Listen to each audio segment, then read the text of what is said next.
একতলা ফাউন্ডেশন করে 800 square feet জায়গার মধ্যে 3 রুমের একতলা বাড়ির ডিজাইনটা করা হয়েছে। বাজেট কম থাকলে এভাবে ব্রিক ফাউন্ডেশন দিয়ে আপনারা চাইলে 3 রুমের একতলা বাড়ির ডিজাইন করতে পারেন। দর্শক, ভিডিওর শেষ পর্যন্ত দেখলে বাড়িটার ফ্লোর প্ল্যানটিও দেখতে পাবেন।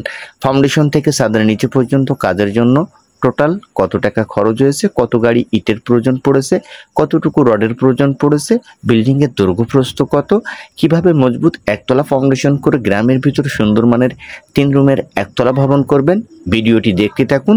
প্রপারলি সঠিক কিছু তথ্য জানতে পারবেন। মাটি ছাড়া 3 ফিট উপর পর্যন্ত 10 ইঞ্চির গাঁথনি করা হয়েছে, 1 ইঞ্চির ডিবিসি দেওয়া হয়েছে। প্রত্যেকটা পিলারের সাইজ আছে 10 ইঞ্চি এবং 5 ইঞ্চি পিলার ওয়াল দিয়ে আছে মোট 15 ইঞ্চি এবং সিম্পল সাধারণ এই বাড়ির টোটাল ডিজাইনটা আমরা করেছি। বাড়িটার ভিতরে পাবেন জাস্ট 3টা বেডরুম, অসংখ্য বড় সড়ো ড্রয়িং কাম ডাইনিং এবং বাড়িটার ডাইনিং থেকে সিঁড়িটা ওঠানো হয়েছে। দর্শক, খুবই অল্প জায়গাতে এই 3 রুমের একতলা বাড়ির ডিজাইনটা আমরা করেছি। সামনের সিম্পল সাধারণ পোস্টের ডিজাইন করেছি এবং প্রত্যেকটা পিলারের টোটাল কাজগুলো দেখবেন। মাটি কাটা হয়েছে 3 ফিট চওড়া, গভীরতা 3 ফিট এবং 1 ফিট ভিট বালু দেওয়া হয়েছে ভিটের ভিতরে এবং রড দেওয়া হয়েছে 12 মিলি 4 পিস এবং 10 মিলি রড দিয়ে আমরা 4 ইঞ্চি সিসি ঢালাই করে 20 ইঞ্চি 15 ইঞ্চি এবং তারপরে 10 ইঞ্চি পোতা পর্যন্ত ঢালাই শেষ করা হয়েছে। মেন গেটের সাইজ 8 ফিট। মেন গেট দিয়ে ঢুকেই পিছন সাইডে পাবেন 2টা বেডরুম, সামনের দিকে 1টি বেডরুম এবং খোলামেলা ডাইনিং। তবে প্ল্যানে আমরা 2টা টয়লেট রেখেছিলাম, একটি কিচেনও রেখেছিলাম। তো মহাজনের পরামর্শে জাস্ট 3টা বেডরুম করা হয়েছে। আপনারা চাইলে এই সিঁড়ি রুমের পাশে একটি কিচেনও করে নিতে পারেন, একটি টয়লেটও করে নিতে পারেন। তো আমরা জাস্ট 3টা বেডরুম করেছি আর ডাইনিং করেছি, ডাইনিং থেকে সিঁড়িটা তুলেছি। প্রত্যেকটা রুমের সাইজ এবং যে গাঁথনিগুলো করা হয়েছে সঠিকভাবে দেখবেন। 6 লক্ষ টাকার বাজেটে ফাউন্ডেশন থেকে ছাদের নিচে পর্যন্ত একতলা ফাউন্ডেশনের এই বাড়িটার টোটাল কাজ করা হয়েছে।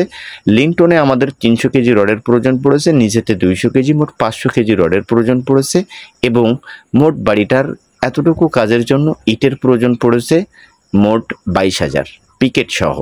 দর্শক, রুমের ভিতরে পাবেন 2টা জানালা। আমরা আমাদের মতন সিম্পলভাবে ডিজাইনটা করেছি, আপনারা চাইলে আরও মডিফাই করে সুন্দরভাবে করতে পারেন।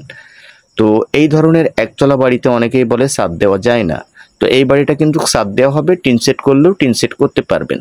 দর্শক, এই বাড়িটা আপনি যদি কমপ্লিট করতে চান তো মিনিমাম পার স্কোয়ার ফিট খরচ যাবে 16 থেকে 1700 টাকা।